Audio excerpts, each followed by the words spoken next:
Chapter 10. The Final Stand. There was some kind of explosion. Was it a kitchen fire? No. We think it started upstairs. What room was it? Room 8. And with that, Zenitsu's feet were moving before his senses fully caught up to him. His mind raced as he sought out alternatives to the scenario he knew in his heart to be happening. Somebody probably just knocked over their oil lantern, right? In your room. No. Anyone could have been in there for a routine cleaning or something. The Oiran's absence was just a coincidence too. You couldn't have been in your room when the explosion happened, right? He had heard your voice a short while ago while he was unconscious. You were right by his side. Zenitsu's hysteria was rising, and he knew why he was charging in at top speed. Those explanations were nothing more than echoes of his denial. Buff mice! Sword! He screamed it loud, with no regard to any onlookers. He had to make sure Tengen's ninju heard him, wherever they were. Fortunately, they must have seen the explosion and came to seek out his whereabouts, for the familiar thing streaked across his vision as if manifested directly from the floorboards, and he caught it without missing a step. Please! Don't let me be too late! As he ascended the side stairs, the painted obi on the wall seemed to be pulsing, moving, just like the sigil had been earlier. When he first arrived here, the mural's scarf only reached the second door, but now it stretched to 6 rooms. It had grown 4 rooms long, a number identical to how many girls had gone missing, and Zenitsu knew it was no coincidence. It grew as she feeds, he realized, and that thought alone was enough to make him break out in a cold sweat. In the past, it would have been more than sufficient cause for him to turn tail and flee. But underneath all that fear right now was burning fury.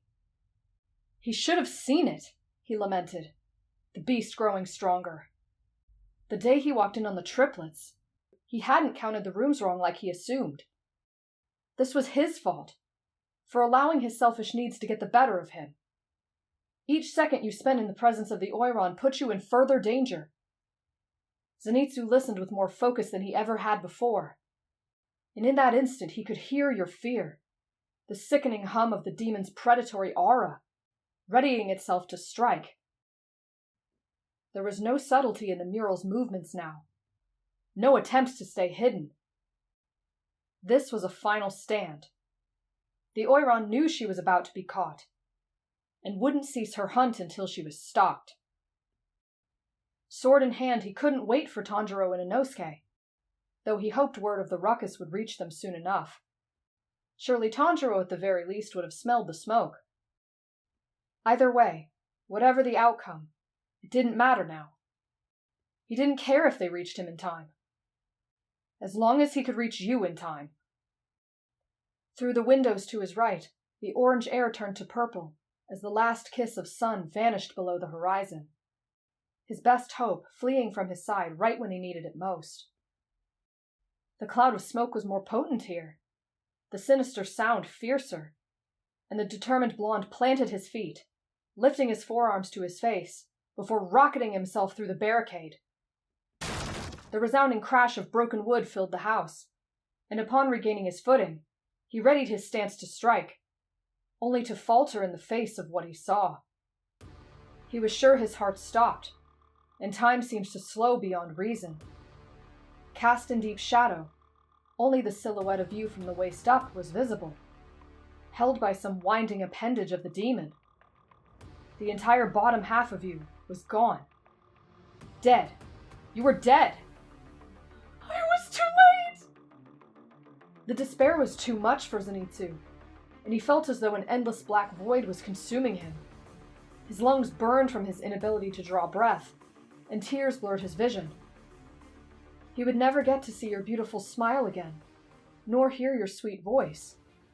He was about to collapse to his knees when, Zenko! Wait, was that your voice? Zenitsu was ripped from his spiraling sorrow by the sheer volume of it. In a state like that, there was simply no way he would be able to speak. let alone yell like that. Blinking his tears away, he took a closer look, trying to quell the discord in his senses. In the dim light, he saw no blood, and the sound of your heartbeat was clear and strong in his ears. Terror-stricken, yes, but steady and healthy, in a way that bent his very idea of physical limitations. The missing half of your body appeared to be flush with the Oiran's obi, as if you'd been flattened along the planes of the fabric somehow. Despite the downright macabre way your physical form was warping, it didn't seem to be causing you any pain, a boon Zenitsu was immensely grateful for. Unfortunately, he couldn't unravel this mystery any further, for his entrance had taken the demon's focus off her prey. With an unamused tilt of the head, she turned to him, sizing him up with cat-like green eyes.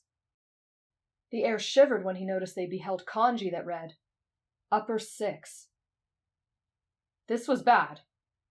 He'd only just fought a lower moon recently, and barely made it out alive. Not to mention, that night he had an immense amount of help from much more capable corps members. Zenitsu was not confident at all in his ability to extricate you from this situation, and he could feel the sweat forming on his brow. I figured it was you, she remarked flatly when he made no immediate movements. He'll be no different from the rest. Senko-chan, run away!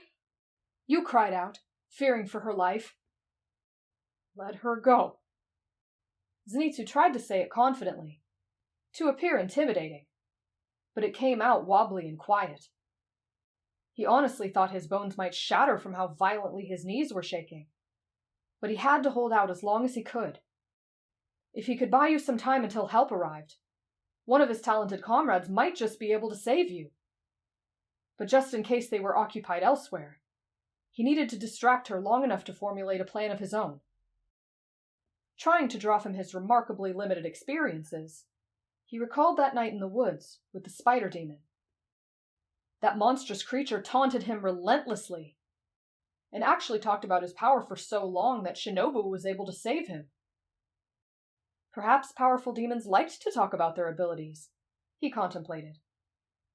But then again, in that particular instance, it could have simply been a ploy to ensure the poison had enough time to sufficiently weaken him. One way or another, he had to try. Tell me, he demanded, able to keep his voice steady this time. The mural. In the hall. It was painted using your blood demon art, wasn't it? And that's what's been keeping the Slayer Corps from finding you for so long. Isn't that right? She wouldn't dignify him with a confirmation, but Zenitsu knew his deduction was right on the mark. When he entered her room earlier, he realized it. Why he couldn't perceive her true nature outside of that space. It was because the blood in the painting was masking her energy, her sound from him. Many Hashi are much more skilled than you have found me. I still killed them. Zenitsu's eyes met yours as his hands trembled around the hilt of his sword. What's your next move, Demon Slayer? Huh? It was in that instant, with her stance in a powerful lunge, sword at her hip, that you finally understood. Let's say there was a demon hunter.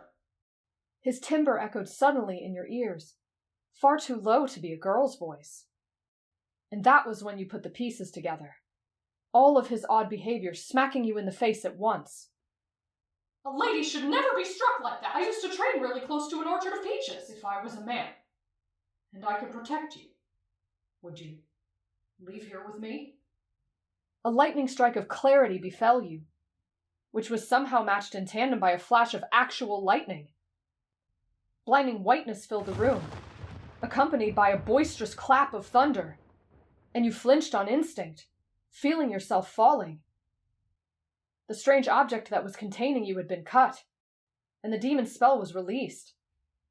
Your legs returned from the incomprehensible fabric dimension, and just before you hit the ground, the ball of lightning banked off the wall and blitzed towards you.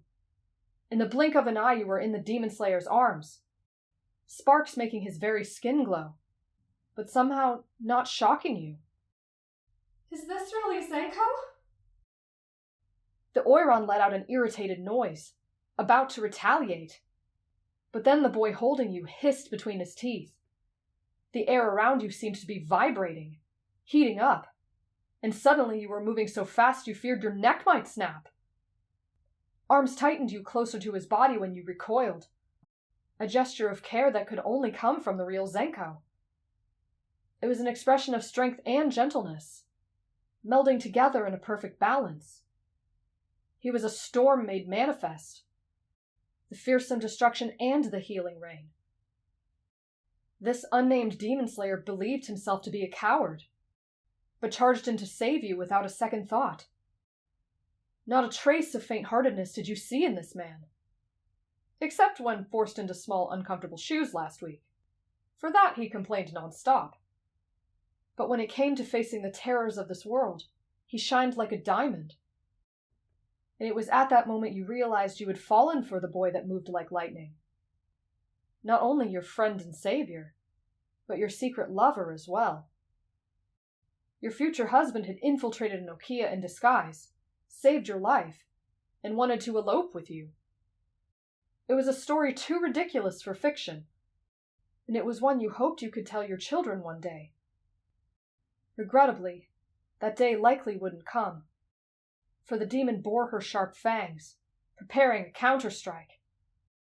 You held fast to your rescuer's neck, trying to make his movements easier.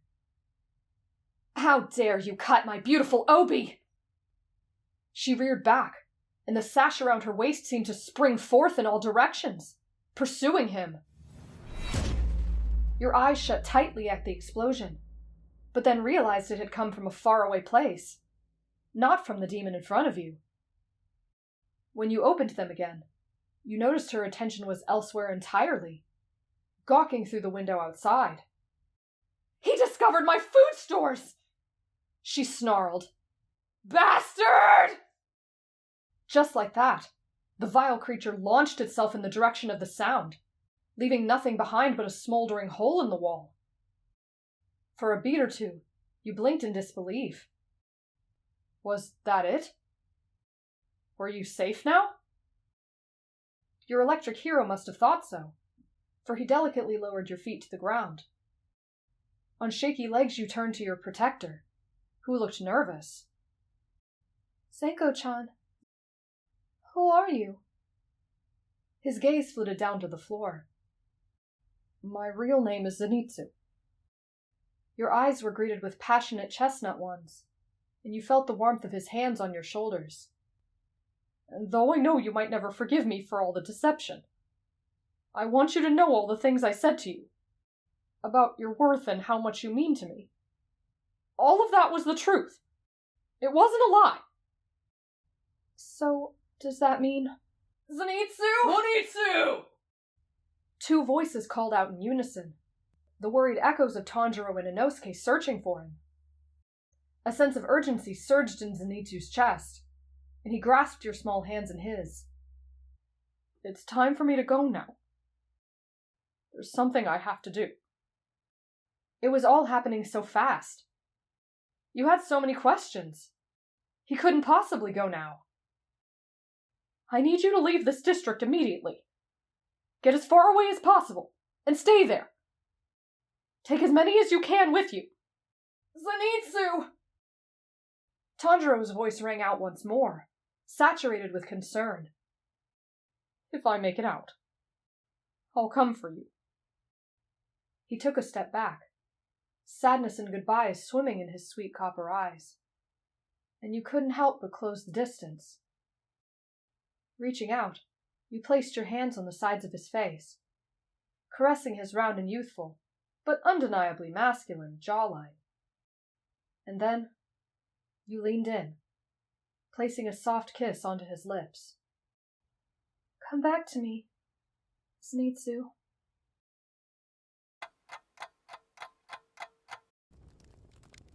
Wreckage. That's all you could see for leagues in every direction. Or at least those places where the smoke didn't obscure your vision. Flattened buildings, roaring fires and mournful wailing. There was nothing else left in your hometown. Surely there were no survivors. Not after such a clash of blood and fire and sound and lightning. It was as if the gods themselves came down and rattled the earth, scattered the remains of human and demon alike in a show of absolute destruction. Silent tears flowed down your cheeks, tears of mourning, for the boy that couldn't have made it, and for the life you could have known. Regret was the only feeling left in your heart as you collapsed to your knees. If only you'd just left when he asked you to. To be continued. There will be a small epilogue, no worries, y'all. It'll be out soon.